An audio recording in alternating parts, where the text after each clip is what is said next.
Assalamualaikum warahmatullahi wabarakatuh.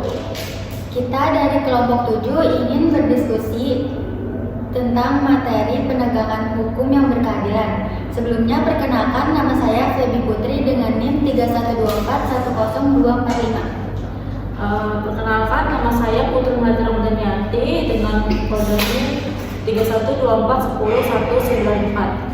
Perkenalkan, nama saya Nafisa Budi Yulia dengan NIM 312410184. Perkenalkan, nama saya Amelia Nurmala Dewi dengan NIM 314101999. Jadi menurut aku tuh penegakan hukum itu yang berkeadilan itu sangat penting, guys. Hukum tuh harus ditegakkan tanpa pandang bulu. Apalagi tuh kalau sudah berkaitan dengan hak asasi manusia, kita tuh harus memastikan bahwa setiap orang diperlakukan dengan adil, terlepas dari status sosial atau kekayaannya mereka. Aku setuju, Putri.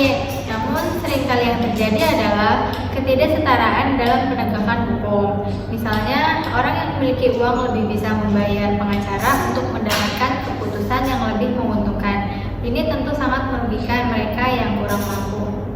Betul, Pit, aku setuju. Itu masalah besar dalam banyak kasus. Kita sering melihat orang-orang yang tidak punya akses ke hukum yang adil. Orang-orang kecil misalnya banyak yang tidak tahu cara untuk menuntut keadilan karena minimnya pengetahuan tentang hukum dan ketidakmampuan untuk membayar biaya proses hukum. Saya paham bahwa ada tantangan besar dalam penegakan hukum yang adil. Kita harus memastikan setiap kasus ditangani dengan benar dan tidak diskriminatif. Itu mengapa penting untuk memastikan seluruh sistem hukum bekerja secara transparan dan bersih dari korupsi.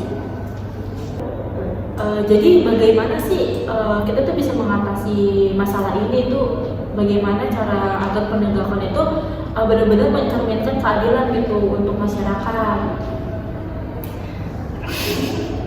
Keadilan ngomongnya tadi. Banyak ini ya tadi. 2, 1. Pertama, kita perlu memperbaiki sistem keadilan, misalnya dengan memastikan bahwa semua orang memiliki akses yang sama terhadap pengacara dan layanan hukum lainnya. Pemerintah juga perlu memperkuat lembaga-lembaga yang mengawasi aparat penegak hukum agar tidak ada penyalahgunaan kewenangan. Selain itu, penting untuk mendidik masyarakat agar mereka tahu hak-haknya. Jika masyarakat memahami mereka akan lebih berani untuk menuntut keadilan, dan ini akan menciptakan sistem hukum yang lebih transparan dan adil. Aku setuju, Mel. Dalam praktiknya, polisi dan aparat lainnya harus dilatih untuk menangani setiap kasus dengan profesionalisme. Serta penting juga ada sistem pengawasan yang ketat agar tidak ada pihak yang menyalahgunakan kekuasaannya.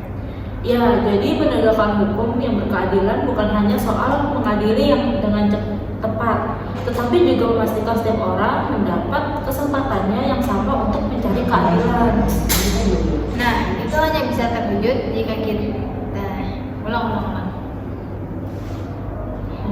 Dan itu hanya bisa terwujud jika seluruh sistem hukum dari polisi hingga jaksa hingga hakim bekerja dengan prinsip keadilan yang sama serta didukung oleh kesadaran masyarakat. Betul sekali, dengan kerja sama semua pihak, penegakan hukum yang berkeadilan bukan hal yang mustahil. Semoga kedepannya kita bisa harus berupaya agar hukum benar-benar berpihak pada semua orang tanpa terkecuali. Sekian dari kelompok 7. Kami minta maaf apabila ada kesalahan kata dan kurang dalam berdiskusi pada tugas kode berapa? 9. Kurang lebihnya minta maaf. Terima kasih. Wassalamualaikum Warahmatullahi wabarakatuh.